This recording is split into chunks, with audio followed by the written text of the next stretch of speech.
Hey everybody, my name is Rhadamant, if you're not already familiar with me, and this video is going to be a let's play of the core gameplay mechanics of Stationeers as it is at the end of 2017. So the first thing I'm going to do is put my duct tape away. If you're not familiar with the control schema, you should go through the tutorial. I'm not going to get that simple in this let's play video. So if you're unfamiliar with control schema, you really ought to probably get familiarized with it. So I'm laying out a little platform, a little 3x3, and I'm going to wait until I know which way is north, south, east, and west before I do much more than that.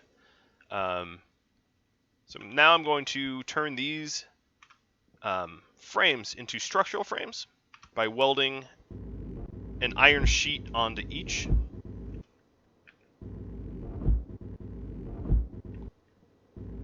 So what you need to do is you need to have sheets in one hand, your welder in another hand.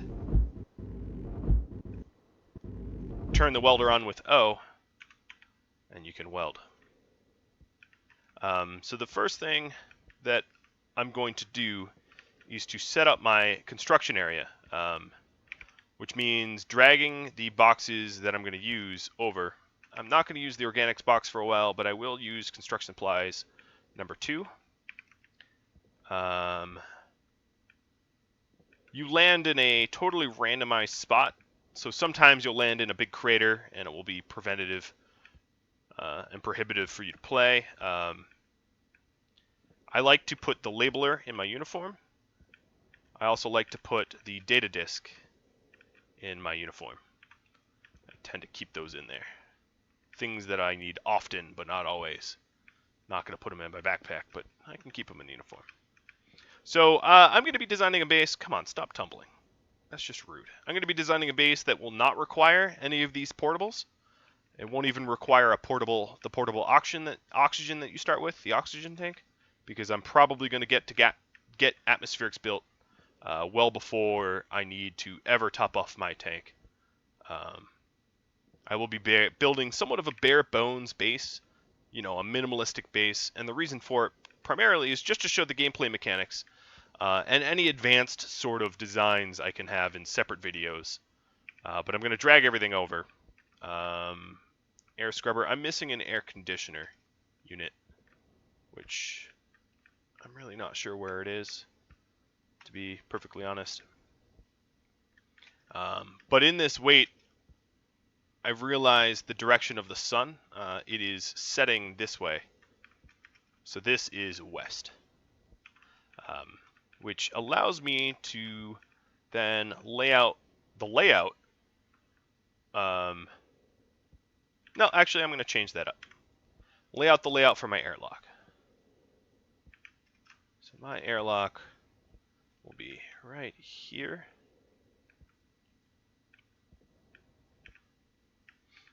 And then additional solar panels will be there. And then this area will be outside the base, but I'm going to put frames down anyway so that I can place things on them. So we'll get that set up. And this is a bit of a slow setup, mostly because I wanted to orient myself correctly with the sun. But now that I know where the sun is, I can get to work.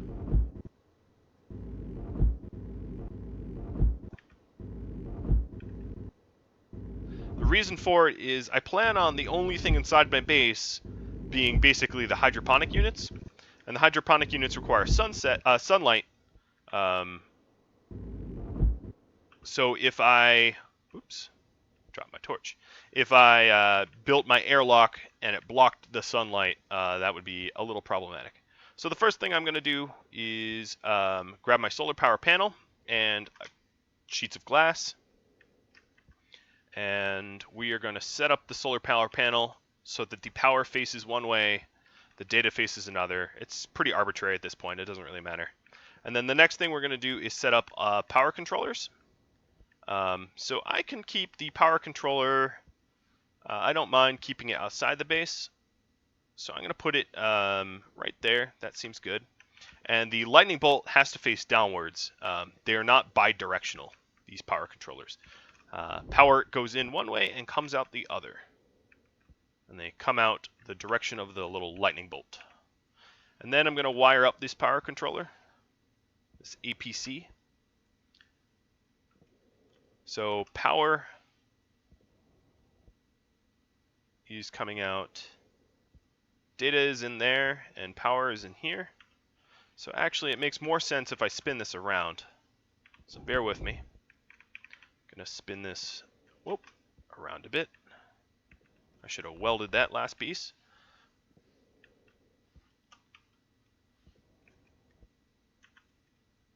Plop some glass sheets to finish it off. And the reason you want to get solar power immediately is because you'll be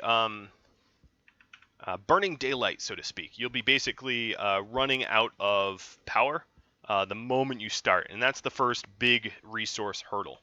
And if you don't manage your power quickly, you run out of it and you die. And dead is dead unless you want to save scum in this game. So then I'm going to angle my solar power panel towards the sun. And this will start generating power, and if I flick on the switch here, it will start charging this battery. Although I'm just about out of daylight because it is it's becoming nighttime. So the next thing we're going to do is put our arc furnace and our auto lathe, which are our what we start with, down at the base here. So here's the auto lathe rather, which will construct walls and stuff like that. And here's our arc furnace, which is will melt simple metals, non-complex metals for us. And we will just run some cabling for that. I'm trying to avoid putting things too close to the door because that's eventually where the airlock will go. So the power comes in here. Yep. And I don't want to have to move these cables later because I didn't plan ahead. Alright, so now we have the furnace and the auto lathe. And the first thing we want to do is to automate our solar power panels so they orient themselves automatically towards the sun, so we get every last bang for the buck out of them possible. So what I'm going to do is first fix this one frame that I forgot to weld. Wonderful. And then go on a mining trip. So I'm going to grab my mining belt and switch it with my tool belt and head out to search for gold, iron, and copper. Those are the first resources that we'll need. I could set up a tracking beacon so I can find my way home, but I'm just going to memorize where I am in relation to the base. If you have a poor sense of direction, you should set up a tracking beacon. It's in your consumables box, and then when you plop it on the ground, you can turn it on. And once you have it on, you can put the tracking cartridge into your tablet and track your tracking beacon. The battery will only last a little while, though, so don't forget to recharge that battery. And I'll go more into power grid stuff, in this episode. This episode's mostly going to be focusing on trying to get power and the furnace up and running, and we'll see how far we get. So one tip for mining is just because you don't see anymore doesn't mean there isn't anymore. You should keep mining around the spot and look for indicators. Either look for the sort of cracked, broken rock, which means that there's resources, or look for the text. So if I look around and I see mined copper, I know there's a little bit more copper left. Every now and then there'll be some text that kind of doesn't lead you anywhere. It's a false, red herring, let's say. But most of the time, if you see the text, it means there's some more resource. So I'm gonna, there we go. I'm gonna try to mine this until it's dry, until this vein is dry. Because if we leave it, we're not likely to come back to the same spot twice. So this is a pretty good amount of copper, and I could use a little bit more. And this is all the startup materials we're going to need. So the first thing we want to make is an electronics printer and a hydraulic pipe bending unit, and then a furnace. And those are expensive. They cost resources. So we're just trying to gather the resources because at this very moment, there's not that much else to do in the base. There's no sun, so there's no solar tracking. Alright, so I think this vein is pretty dry at this point. I'm not sure if I'm going to find much else from it. So I'm going to, rather than use up my propellant jetpack fuel, which is not so much a renewable resource, your starting propellant is all nitrogen. And nitrogen is somewhat hard to come by. I'm going to just mine my way out of there. And that little piece of copper there is probably part of this vein, so this is not likely to run too deep.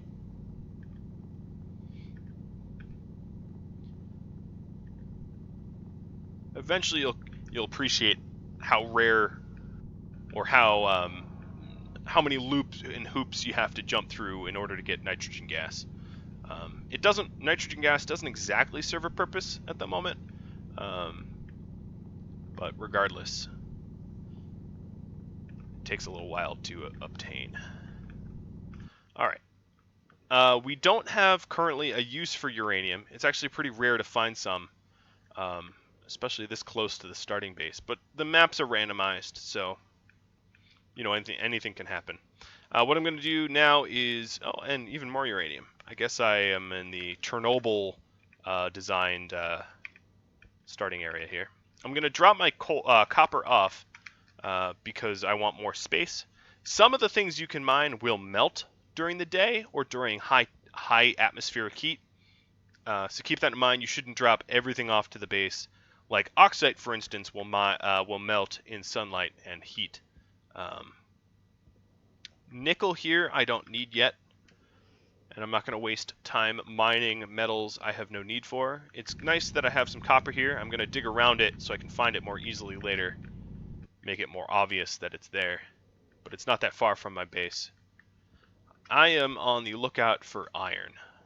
Iron is probably the most prevalent and plentiful resource, so it shouldn't be long, and here I am finding a node of iron. And iron's going to be used to make pipes and walls and crafting tables and, you know, a lot of the basic resources. And it's the quickest to mine, it's the quickest to smelt. You know, it's a pretty basic material. You get lots of it. You'll need lots of it too. Be careful mining yourself into a giant cavern though. There is fall damage. And if you do happen to fall, you need to grab your duct tape and put it in one of your hands and then hold right click when it's selected, and you'll patch up whatever hole you caused. But let's, out of curiosity, oh, this is just a little chamber. It doesn't really go anywhere. There isn't really, you can luck out and end up with like somewhat complex cave chambers. I've even had some maps generate where it generated a massive cavern, like Grand Canyon-esque caverns at the start. If you really want a scenic view, you can keep generating new maps until you like the terrain you're around. But it's really not going to have an effect on gameplay, on survival.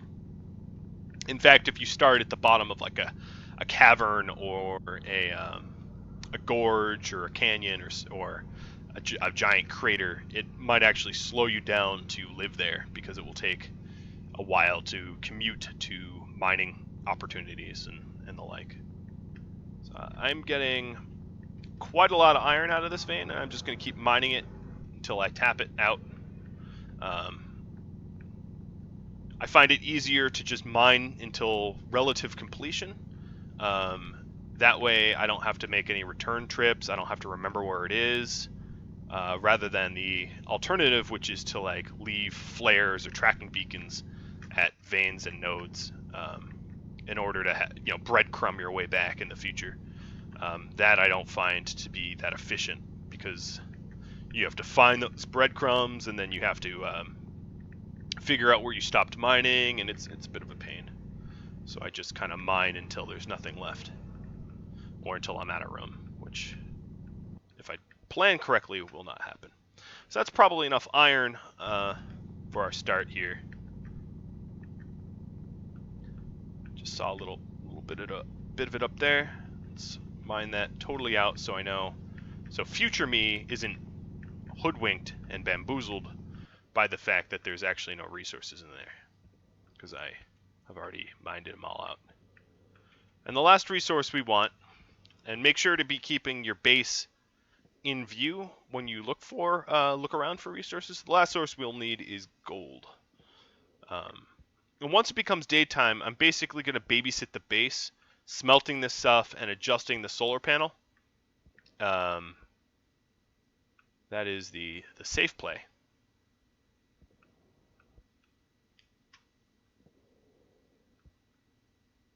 So a little tip, maybe not so orthodox, but a little tip is to raise your gamma. I'm not going to do it in this video because some people might consider it a quote-unquote cheat. If you find yourself falling into a cavern like this, make sure to hit J, which temporarily fires up your jetpacks so you don't take fall damage. I jumped in here kind of voluntarily. It didn't take me by surprise, but I hit J before I made touchdown. So things like volatiles and oxite, you're not going to need just yet. You will eventually once you have a furnace. But because that stuff will melt on contact with warm air and sunlight, just leave it in the ground for now. Maybe make a mental note of where it is, or even a physical note. But here comes the sun. Sunrise. And here's some ice. Ice does melt, of course, as well. Not when it's in mineral form or item form, but when you mine it up and put it on the ground, it will melt. So now, as I mentioned, I'm going to be babysitting the base as much as I can, because my suit's battery is already at medium. It's about halfway down, and if I don't babysit this solar power panel, I could end up running out of power and dying. So I'm going to drop off all my ore so it's not stuck in my belt here, because I'm going to switch belts to my tool belt so I can then jetpack up and adjust this panel. And if you don't plan on making a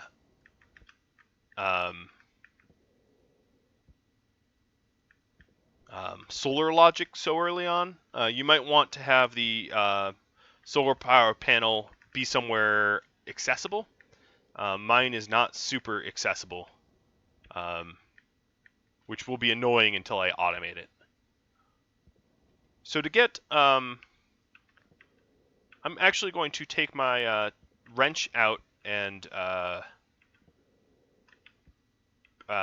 put it in my other hand, because right at this very moment I am mining, or I'm looking for gold, because I only need a little bit of gold to get started, and here is some right here.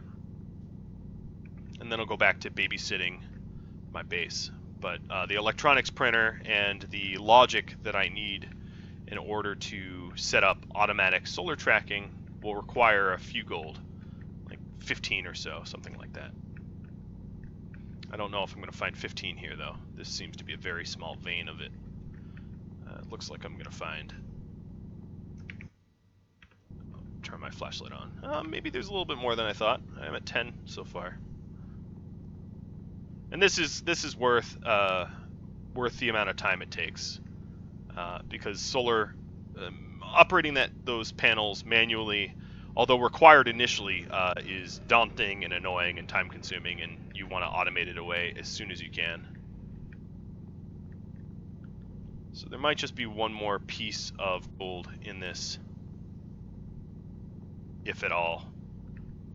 But at this point I really need to get back to the solar power panel, because sunlight is burning, and I need to capture as much of that power as possible. So I'm just going to put the gold into my hand, run around with it, and bring it on back to the base. Be on the lookout for more gold.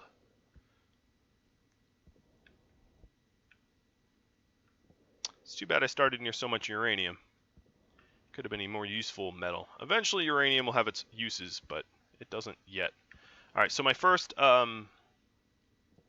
smelting of iron is done.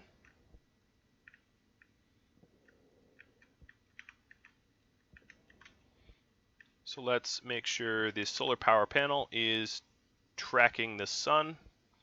500 watts is its maximum output, so the closest you can get to 500 watts, the better. Just make sure you're getting some.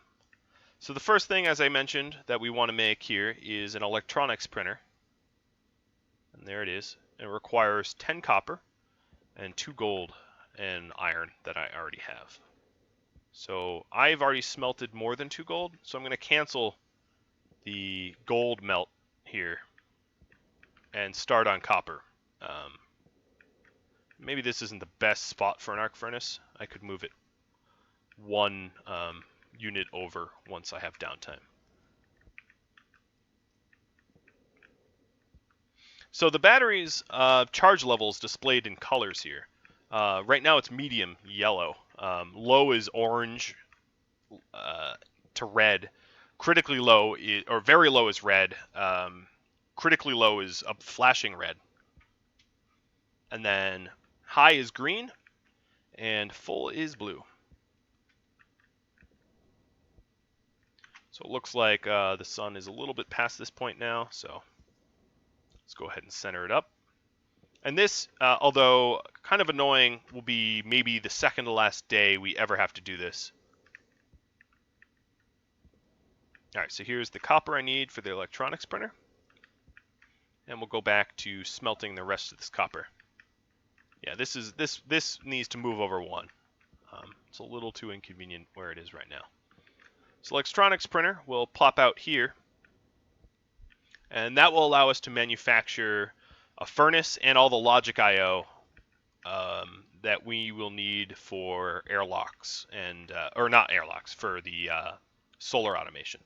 I just said airlocks because I grabbed my airlocks. I'm going to place the airlocks down now because I want to make sure I don't put things in their way when we finally build them. But they're absolutely not an item that you're going to need early on. Not even a little bit. You should not make your airlocks before you're ready to pressurize your base. So let's keep following the sun. I put it a little bit past so I don't have to jetpack up there constantly. Overshoot. Eventually the sun will catch up to that arc. But, yep. So this battery here, the battery in my suit's probably getting pretty close to being low. The battery in this APC is high, and we're aiming for it to be full by the end of the day here, so that we can swap our battery with that battery, and we'll have another day of power. The oxygen that you're breathing, you use extraordinarily slowly, and then on top of that, we have a giant tank of portable oxygen here. So being able to filter your oxygen early on sounds like it's required, but it truly isn't. Not for a very long time. Now this will probably change and probably get a little bit more hardcore sometime in the future, but for now, it's very, very, very forgiving, and you don't need to rush like oxygen generation and filtration. So one thing that is going to annoy me is the fact that I have stone here. So I'm going to mine out this stone so I can more easily see what I'm working on here. I just didn't pick a very great spot to start. That's fine. I can alter the terrain. Now at this moment you can mine, but you can't unmine. You can't put rock back. So I would not suggest mining like giant moats around your base, because it'll just be getting to your base will become more problematic than it's worth. Okay, so we mine that out. And now the first thing we're going to need is 2 logic IOs out of this electronics printer, which costs us gold and copper. And we just smelted our gold, and we put some copper in here. So we'll get 2 logic IOs going while we hot swap our battery, because this one's full and the one we have just hit low.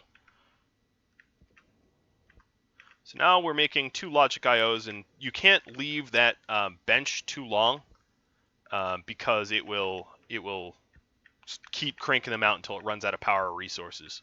I know logic IOs take a little bit of time, so here's our 2 logic IOs. There are more efficient ways to do solar panel tracking than what I'm going to do now. I like this method. Can't say I came up with it, but it's my preferred one. So while I'm waiting for that to finish off, we can smelt a little bit more, and I really should move that. I keep meaning to. Another thing I'm going to do is put all of my cartridges, oops, let's not screw that up too badly. I'm going to put my cartridges away to free up bag space. I don't need all these cartridges in here.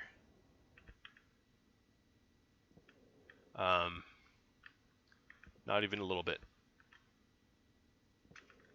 All right, so we have 4 memory now, and we need 4 processors. I'm going to put the daylight sensor facing sunrise, and this console that I got from one of these construction boxes, I'm going to plop right in there. So I'm going to stack up this memory, and 4 math units, 4 logic processors will be enough. So we'll have just enough gold for it. We'll have 2 extra gold left over. And sun just went down, which means possibly trying to limit as much of the power that we're using. Also means I have a little bit of downtime and I can move the arc furnace to be slightly more convenient to use. Even takes less wires to wire up. Alright, so now that we have the logic I/O, the memory, and the processors, we can start setting up solar logic. So the way I'm going to go ahead and do this is I'm going to plop these, a logic reader and a logic writer, on the wall that faces the base. You can put this anywhere. It's not that big of a deal exactly where it goes. You just need to wire it all up. Then we are going to put 2 math units down, and I'm going to put 2 min-maxes down, and then additionally I'm going to put 4 pieces of memory down. So I just have this lined up like this. So the logic reader here, the data input, is going to come from the daylight sensor. So it really only needs to wire to the daylight sensor. So that's what we're going to aim for it to do. It doesn't really need to wire to anything else. And that will allow you to read the solar angle once the daylight sensor has power. Another thing is we'll need power, but we want filtered power. We don't want power that comes straight off of the solar power panels. And I can go into length as to why that would be a bad idea, but rather than getting pedantic, I'm just going to say don't do it. Just wire it separately. Long story short, it allows you to avoid some unfortunate power shortages and blown fuses and burnt wires and the like by making sure that it comes from the APC. So I'm going to throw a little junction here, and then I'm going to send power to this daylight sensor, which then will be able to then send power all over all these circuits. So for right now, because it's kind of annoying to have a jetpack up, I'm going to put a temporary frame down. I'm going to put 3 temporary frames down for me to work off of, like scaffolding. And we'll just weld them in place so I can stand on them for now, and then we'll remove them once we're done. I think that's probably the easiest approach. This logic circuit that we're building is kind of a set and forget. So once it's built, we don't really need to tamper with it, which is why it's conveniently kind of out of the way. All right, so then we're going to do a 4-way junction, and all the things up top are going to need data as well. So I'm going to try to design this to use sort of as little cabling as possible, but it will still require a lot of cabling. So at this point, this logic reader is on, or can be turned on. And the way to set this up is input will be the daylight sensor, and it will read the solar angle. So when this goes on, the solar angle is 101. Unfortunately, it's 101 underneath the world, but it's 101. All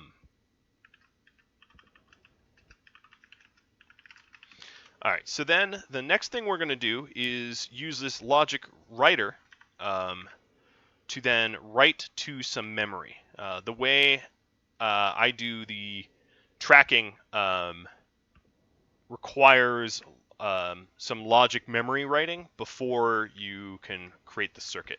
But we are out of cabling, so I need to go to my electronics printer, which is the fastest at making cables. Select cable coils and crank some out. And while we wait for that, I can then plop some copper in here, although I'm not going to turn it on to smelt just yet. Once you have solar tracking, life becomes much, much easier. Much less of a urgent mad dash, a little bit more leisurely, because suffocating is really rare. And ideally I would have this done before the sunrise, but I might not be able to do that and explain it sufficiently enough. We'll see. Alright, so then a 4-way junction. These memory units only need 1 cable in to them, like this. So we'll just lay those out. And we'll put 4-way junctions here. We don't even need 4-way junction here.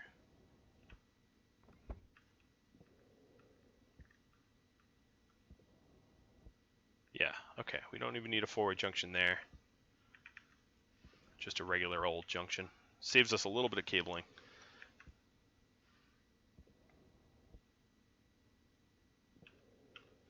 And there's more efficient ways of doing this cabling. If you want to spend time doing it more efficiently, God bless you, but I'm not going to.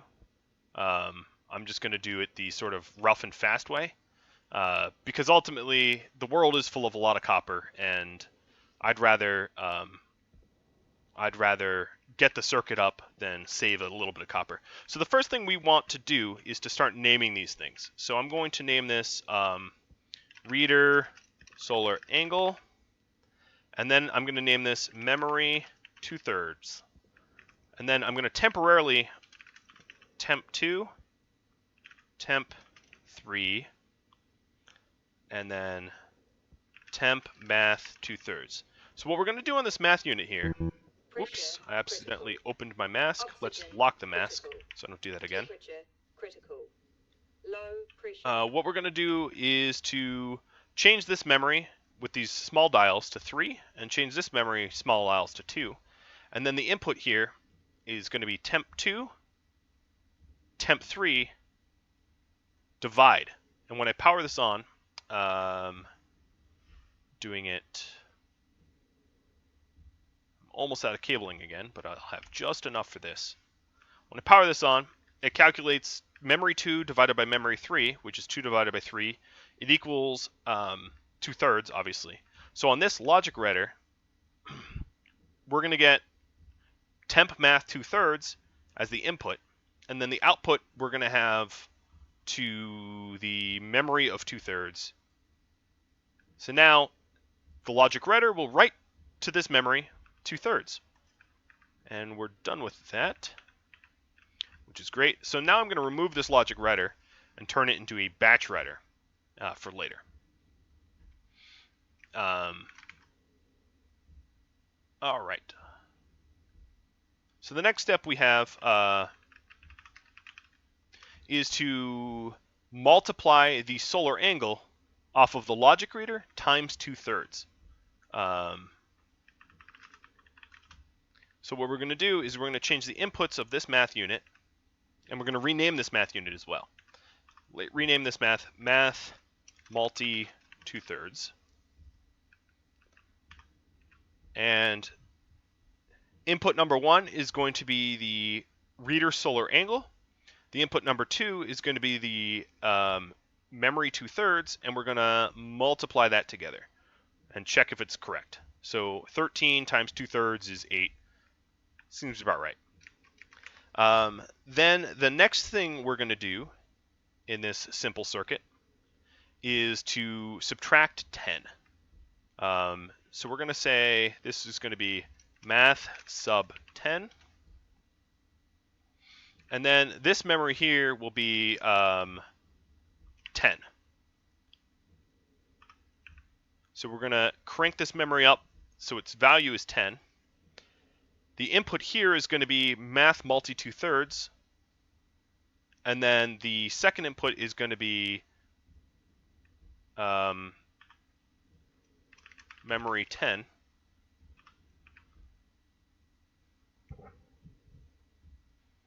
And we will subtract.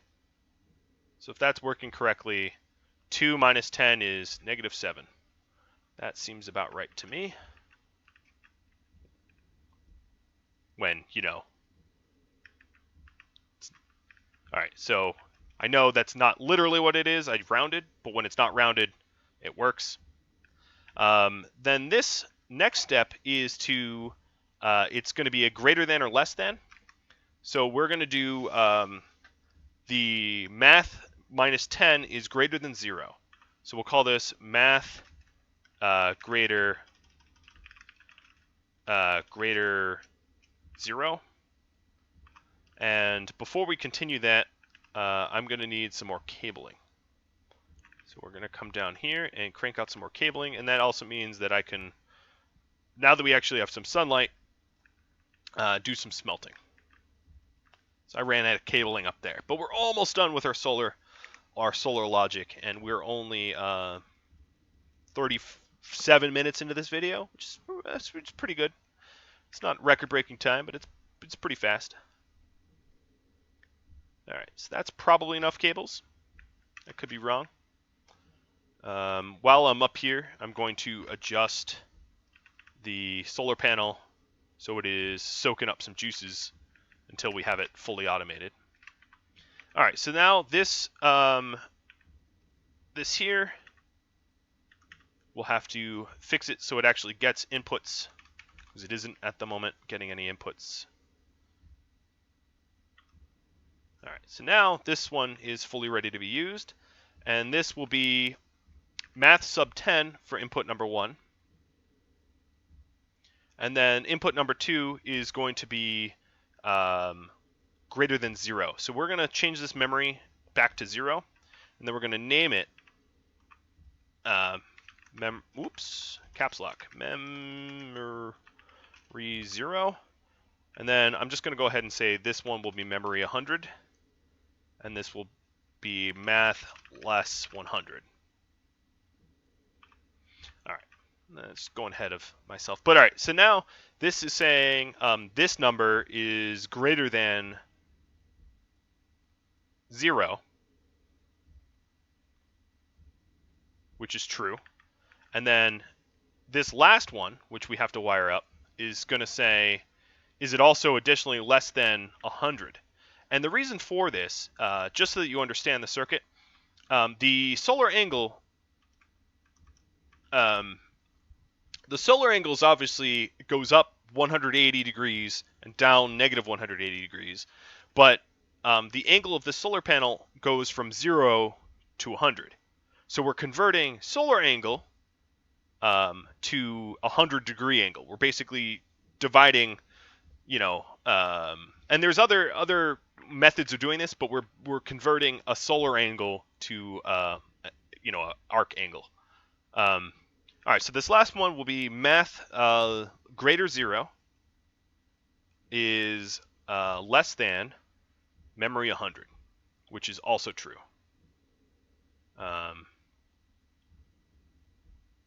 And memory 100 here, we'll have to actually have the value of 100. Don't forget to do that. And now we are almost all set.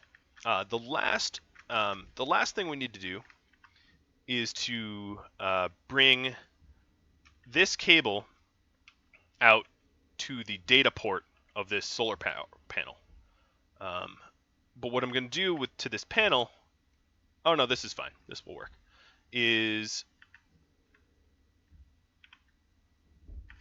hook this up.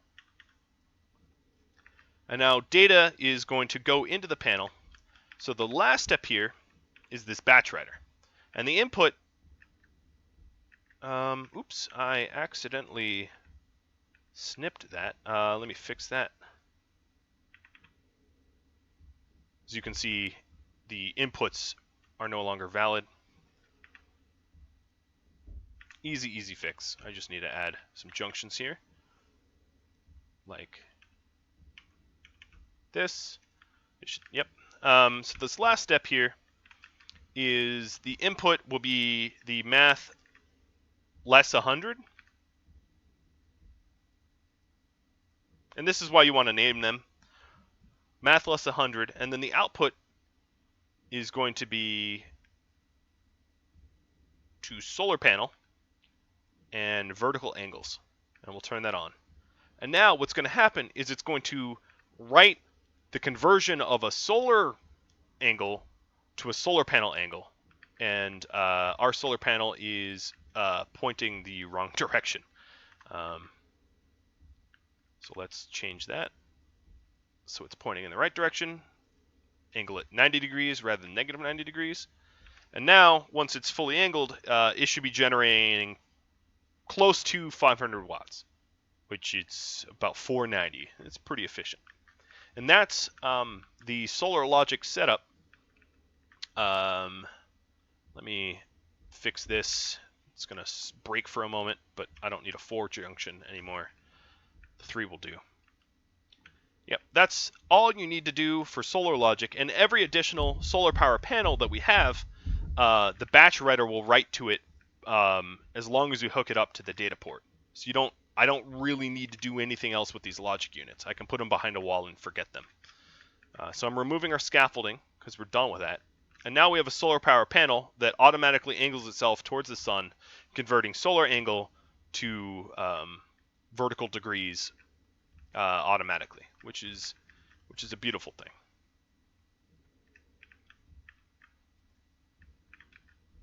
Now our next task here is going to be to make a furnace, because a furnace will enable us to make steel, which is going to be required for additional batteries and power storage. So there is an item in the game called a kit battery, and a kit battery is like a very efficient way to store power. And I'm going to go ahead and swap my battery with this one because that one was full. Once your APC battery is full, there's no reason, at least during the day, not to swap, because now power is being added to the grid, whereas while it was full, it was not. So to note, these crafting tables here will keep cranking out additional units endlessly as long as it has the resources to do so and the power to do so. So while that's making a furnace, I know I'm not going to be able to travel too far away from the base, because what will happen is it will crank out a second furnace, and I don't want 2 furnaces. I don't want to waste that much resources. So I'm looking to get enough materials for 200 steel. Steel, when you make it in a furnace, and it's wisest until you have a really complex furnace set up to just do it in large batches. Saves you time, saves you energy. So it's easier for me to get 150 steel or 150 iron and 50 coal, and create a big batch of steel rather than make individual small micro batches, which would take a while. So now that I have enough coal, I'm going to travel back to make sure I'm not making another furnace.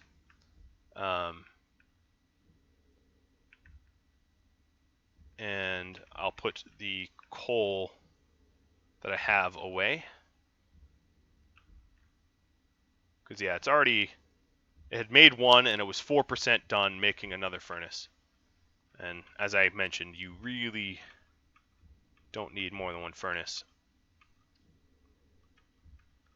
I'm trying to orient this furnace so it's upright. Okay, it's upright now and facing the right direction, which it is currently facing the right direction. And there we have a furnace. All right, so I'm going to plop my coal in there, and then my one other dangly coal I can put aside, and I'm going to put 50 of my iron in there, and once it's done smelting, I'll put another 50. There we go, and then I need another full 50, which means I need to mine it because I don't have enough to make the steel just yet. And on this mining trip, I'm going to be looking for oxite. I don't need much of it, so I'm just going to teeny a little bit of oxite. I really, really don't need much. A little goes a long way. And I'm going to want volatiles as well. But I don't mind picking up some additional copper, because copper and iron are two of the materials you're going to need a load of. Every new base is going to need oodles and oodles of copper and iron, unless you're, I don't know, building some other way I've never heard of. Pretty much everything needs copper and iron. Copper goes into the cables and switches and logic circuits, and iron goes into pretty much everything. Everything has a little bit of iron in it, more or less. Everything else.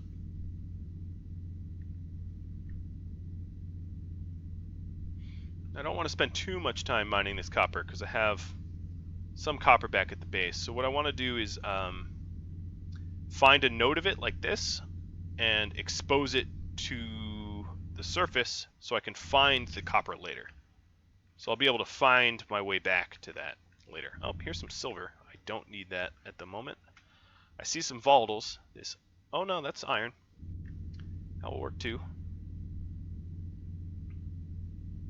So I need 50 of this. I wouldn't mind more, but for now I'm just going to focus on making the steel.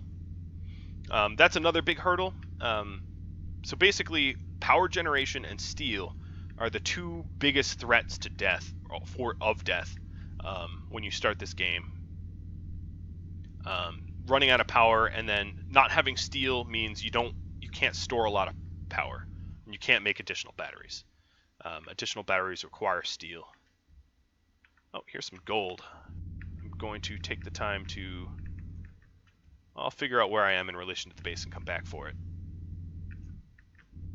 But I definitely need more gold. I just about ran out making the solar logic units. So I'll take a little bit of it now and leave some for later. And here's the volatiles I'll need. And like I said with oxite, a little bit of volatiles goes a very, very long way.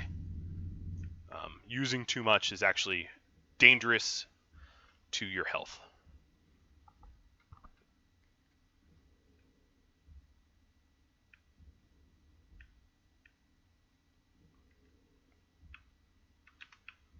So although not entirely necessary, I'm going to set up a teeny little pipe network for our furnace that I won't be able to complete just yet.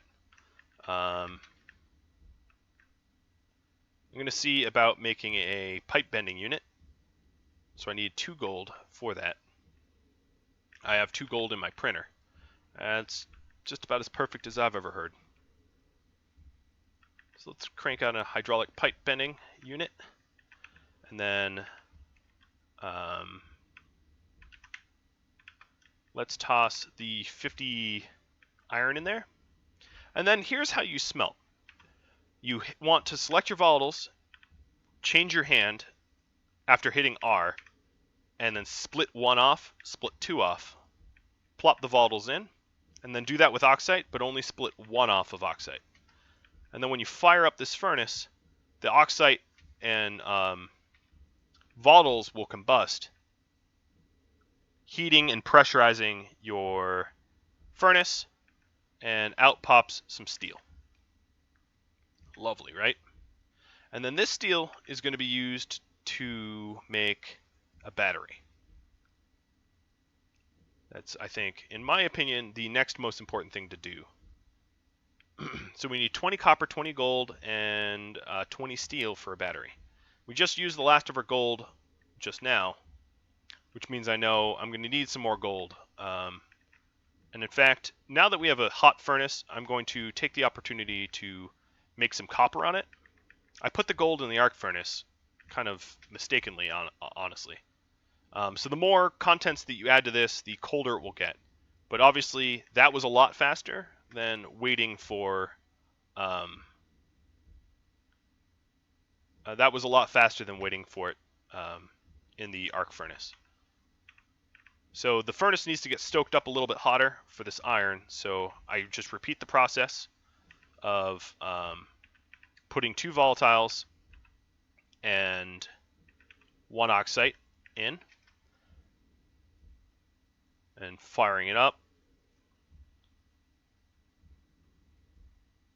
And for some reason or other, that didn't combust. Come on, start combustion. Let's switch that back. There we go. That's definitely combusting. Crank out our iron and copper. A little bit of gold. And the reason making the battery is so important... Oh, we have a little bit more iron in here.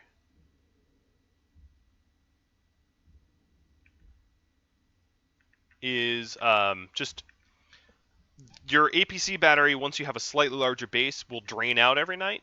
And that could be fatal. So it's pretty important to make sure that you're generating enough power not to, fatally die constantly. I think that's probably the simplest way to put it. Want to live? Make a battery. Because making a whole lot of APCs is just not very efficient. Alright, so I just flattened out the area around us. I can flick these off, although that doesn't really save as much power as you'd think. And then make a hydraulic pipe bending unit. And that unit is going to be used for mostly atmospherics. But I wanted to get that set up now. I'm going to eventually plop this battery cell charger, but I guess I don't need to do that quite yet. I can hold off on that. And what I need to do is I need to go back for that that gold. Because for a battery I need 20 gold, and I have 5 now, so I need 15 more. What I just did there is throw a road flare. Pretty much arbitrarily, I'll be honest. But road flares kind of bother me at the start of the game. So I like tossing them away.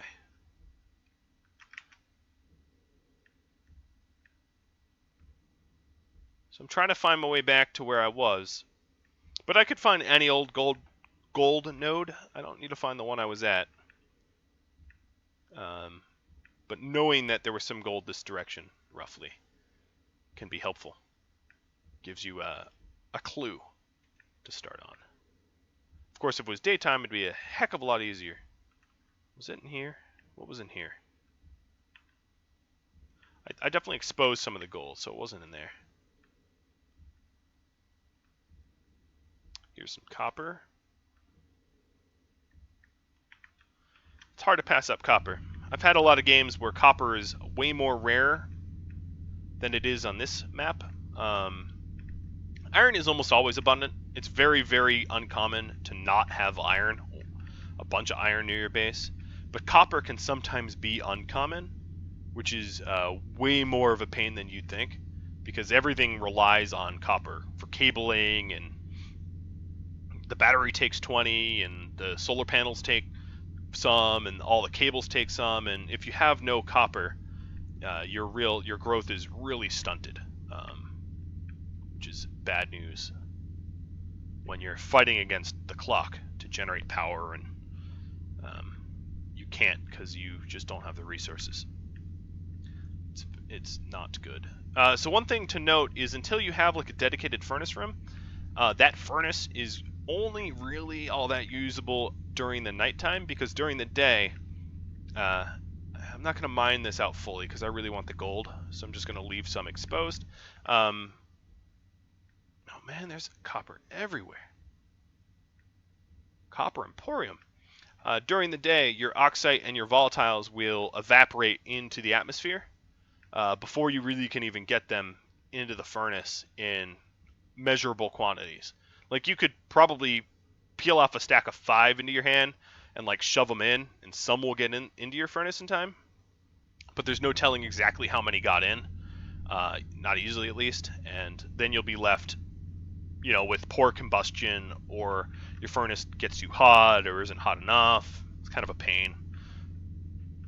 So until you have like a furnace room, and by that I mean a place that is cold and dark so the ices don't melt, it's just safest to do your smelting at night when it is cold and dark by default.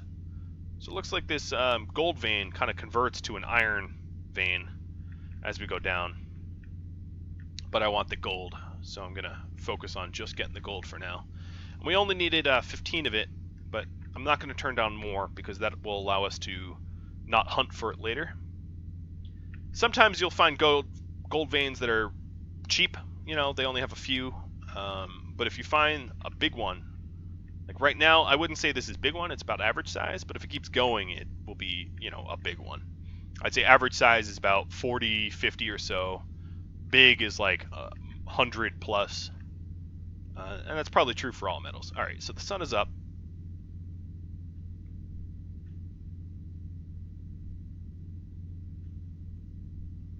And keep in mind, you don't need gold to make additional solar panels.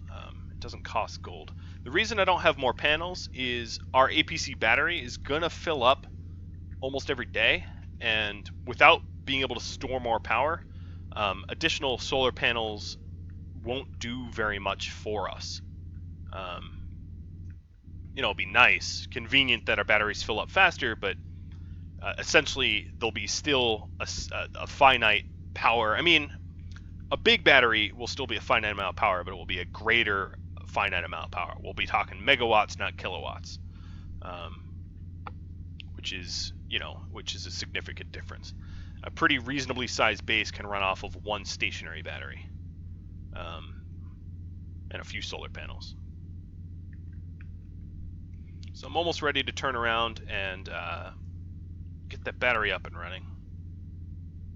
Although I am running out of time on this playthrough. I only have a few more minutes to keep it at about an hour or so. I just want to get the rest of this gold vein dug out. It's turning into a pretty decent one.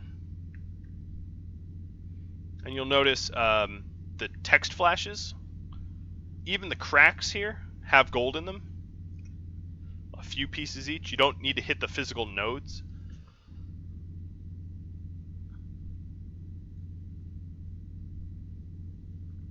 The physical nodes, of course, have gold, but the cracks have gold too. And the cracks often will lead you to physical nodes. So I'm just about out of gold in this vein, which is fine, because I'm probably a little tired of mining it. Initially, the game is a lot about resource gathering. Not a lot, because obviously a game like Minecraft is much more so, but a bit.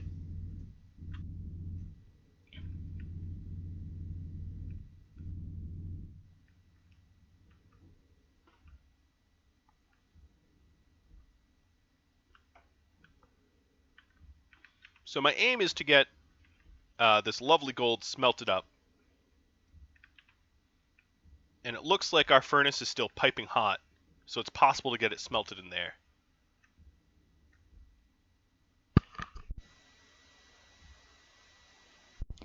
Yeah, right now it's hot enough for gold. Might cool off a little bit too much, but for now it managed to cook that gold up, which is beautiful. So now I need copper, because we just smelted all this gold just about instantly. So as you can see, the furnace really does have its benefits. You know, that's pretty fast. And we'll cook up a battery with that. See if I can't throw some copper in. Alright, so here's our kit battery.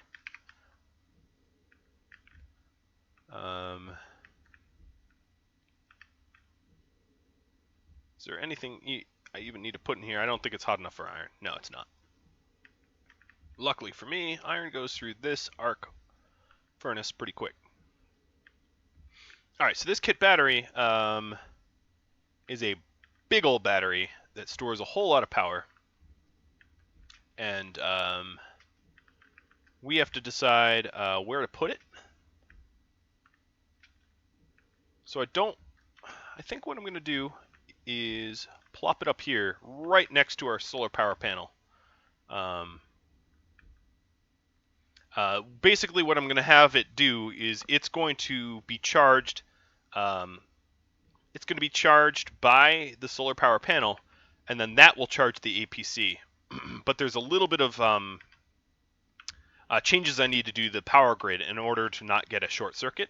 So what I need to do is I need to cook up a few heavy cables. And the reason for it is, so let's say I swap, and I'm about to do this. Let's say I swap my battery in with that one. When this big battery is charged up, it's going to send as much power to the APC to charge up the little battery as it can. It's going to send so much power that it will short circuit these cables here. And that is a big no-no. It will burn out cables, and that's a real problem. I also put the battery up there so it can act as like a location beacon, because the light of that battery will travel pretty far distance. So instead of having small cables, if I replace this with heavy cables, this big old battery can send as much power as it wants down to the APC, and I don't run the risk of a fire or something like that. I need one more cable to finish it off. You can also do it with a transformer. A small transformer setup can make the power grid require it to only send a certain amount of power, but I don't mind it sending loads and loads.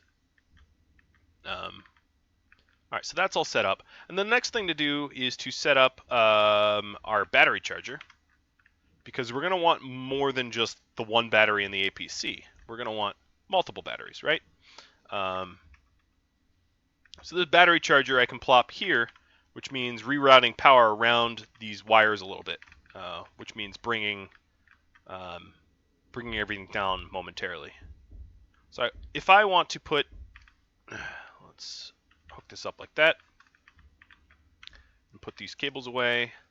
If I want to put my battery charger right under the APC, which is fine, we'll need power that goes to it like this.